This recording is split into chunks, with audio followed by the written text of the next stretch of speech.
All rise. Sports Court is in session.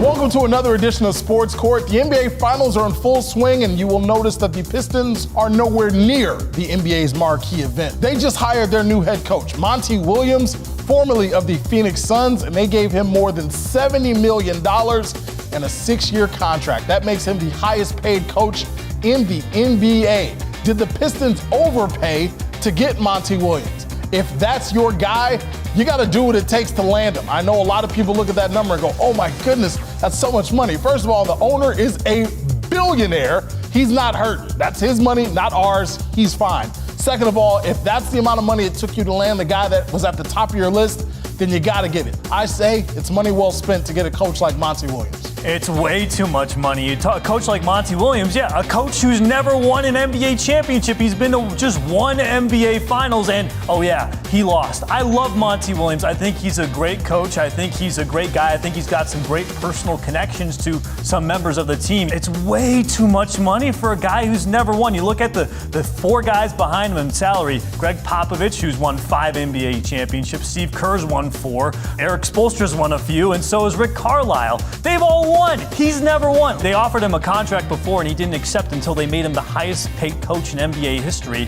So let's just say you're going on a date with a girl. She says no, but then you say, hey, I've got $100 million. You want to go out with me? She says yes. Is she in it for the right reasons? No, I don't think Monty's in it for the right reasons. The reason is money. You play to win the game, as the saying goes. Well, in the business world, you play to get paid. You take the highest offer that you can get. And you mentioned that he hasn't won a championship, and he said he went to the finals. That's commendable. Can you tell me a coach in the NBA in the last decade who went to the NBA Finals who didn't have LeBron James on his team or Coach Steph Curry? Don't worry, I'll wait. Nick Nurse, who just got hired by the Sixers. Right, he won that championship, right? Oh yeah, he did. And that guy got fired. Nick Nurse lost his job after winning an NBA championship. So I'm not hung up on the fact that Monty hasn't won it. He's a 2-time Coach of the Year. He's coached an incredibly talented team in Phoenix. This is a guy that knows how to inspire great guard play, and I think that's exactly what the Pistons need with their young core of Jaden Ivey, Cade Cunningham, and the like.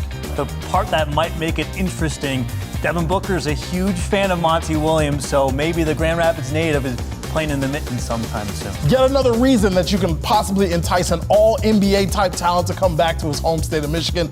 Worth the money in itself, Mark. So what's your verdict, jury at home? Let us know what you think on Facebook, and next week we'll highlight our favorites. Last week we asked about the MHSAA moving the high school football championship games. Whitney doesn't agree with the move. Sundays would be tough for working parents. I need that day before the work week starts to get my ducks in a row. Makes sense. Jamal, I'm excited to bring this one to you. David asks about motivation. Why does MSU have to play that game at Ford Field? Was Sparty tired of taking the L's in East Lansing? Everybody's got jokes all of a sudden. And Keith offers another solution. Pick another week. Literally any other week. Speaking of weeks, we hope to see you next week for another case. Until then, Sports Court is adjourned.